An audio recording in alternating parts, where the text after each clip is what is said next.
Welcome to Mosta. This town is pretty much in the center of Malta. This is a 17th century Catholic church. April 9th, 1942, a couple months before D-Day, a bomb went through the center of the dome and landed in the middle of the service and did not go off. And they call it the Miracle of Malta. There were many. The Germans and the Italians dropped 15,000 tons of bombs on Malta. Very fascinating. We're gonna get to go inside this church. It's the third largest unsupported dome in the world. Let's check it out. So much going on here, so much history, stepping on a snake. The snake eating the apple. Who's trying to steal her apple. Oh. That was the Garden of Eden. I get it. What? Is it the garden? I think, but I don't believe it was an apple. Nope. In the Garden of That's Eden. right. I've convinced you. It was not. That's Because right. Apples are like so. That wouldn't convince me to like create the greatest sin that's ever existed and get kicked out, right? No. It's like an apple. Not worth That's an apple. the forbidden fruit. Yeah, right. The only way people get other people to eat apples is if they bake them. I'm like, maybe if it was apple pie. Yeah, exactly. But really, what do you think they would do if I did ring the bells? Because it's really tempting. I wish I could tell you that was me ringing the bell right now. Beautiful construction in the 17th century, as I said outside. This is the third largest dome in the world that's unsupported from the center or from all sides. Obviously, it's supported from the outside walls. Guys, this is Malta. It's fascinating stuff. It's obviously beautiful. It's so immersive. You can enter in, you gotta like, what century are we in? What millennia are we in?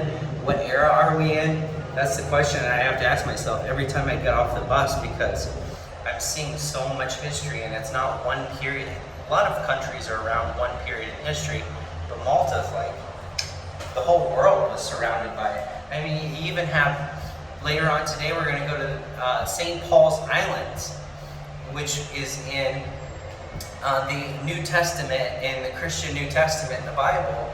And there's stories of where Paul got shipwrecked, the Apostle Paul got shipwrecked on those particular islands. And so there's so much history surrounding Malta, like every corner, which is awesome. Okay, so pro tip for the ladies. Don't wear shorts. You gotta cover your knees, apparently. So.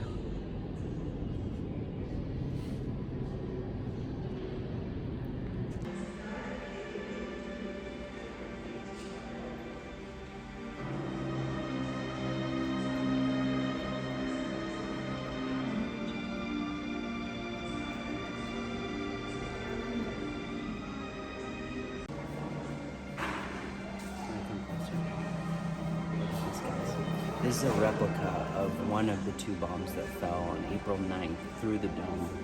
This is like almost the size of me. Kind of do feel like my color vibes match the vibes of this place. I like it. Go. I think I'm more disappointed than I thought I would be that I don't have my skirt anymore. What'd you think though? That was crazy. I loved the colors in there. It was beautiful. It was really incredible to think like what it would have felt like to be in that church service and the bomb hits the face of Jesus and doesn't detonate. Like, that make you a believer if anything did. I really love all the English vibes here, all the phone booths. It's kind of fun. It's really unique that they speak English here because, I don't know, we've just been in France for so long that we're kind of like throwing this in the middle of our French trip, and so I keep getting confused and then remembering everybody here speaks English. And I try to say bonjour, and they're like, hello. Okay, so Jeremy cracked the code. We're in an air-conditioned bus for $1, and we're skipping the route. We paid for the north route, which goes all the way around, and we're cutting through the middle because we don't want to go over here. We just want to go up here with a metro bus for $1, and it's air conditioned.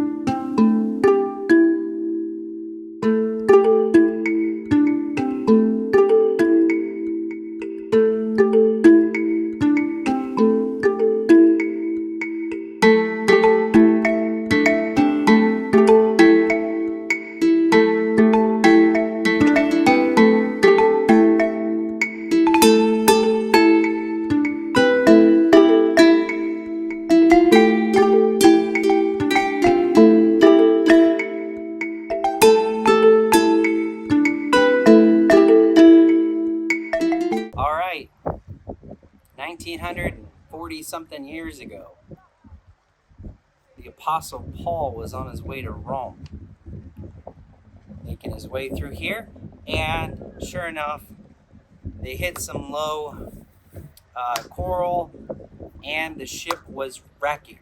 Statue of Liberty, like little monument right there, that's Apostle Paul. I can only imagine that they hit their crash, and he wasn't even planning to come here, and then they're like, "You're gonna have to swim, Paul. You're gonna have to swim." He ended up spending 90 days here, and then they were able to, hop on another boat over to Rome. Allie's version, in my own head mostly. The captain probably just wanted a little vacay, you know what I mean? The other big question I have is, what did they do with their robes? Because it would have been hard to swim with robes, and I'm pretty sure people wore robes at that point. I could be wrong. I also just want to take this moment to highlight how crazy it is that back in the day, if you wanted to travel the world, shipwrecks were like pretty common. See, he did get a break. He got some unusual kindness here. Honestly, people in Malta are really nice.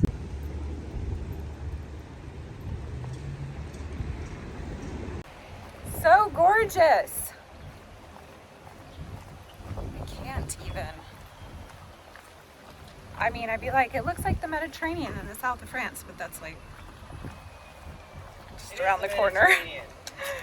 So I feel kind of silly saying that because it's like, well, duh, you just haven't been here before. You didn't know every place in the Mediterranean is this beautiful. Look what I found.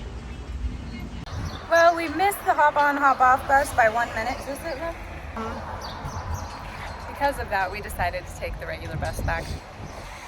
Also because it's very hot. Moment of the day was when we walked into the church, and then Mama, that was hosting the church, looked over to Allie and said, "Ooh, girl, you're gonna make sinners in here. You gotta cover her up. Cover that stuff up. Here's a blanket." And made her walk around with a pink blanket. No other girls had to wear the pink blanket. Allie did, though.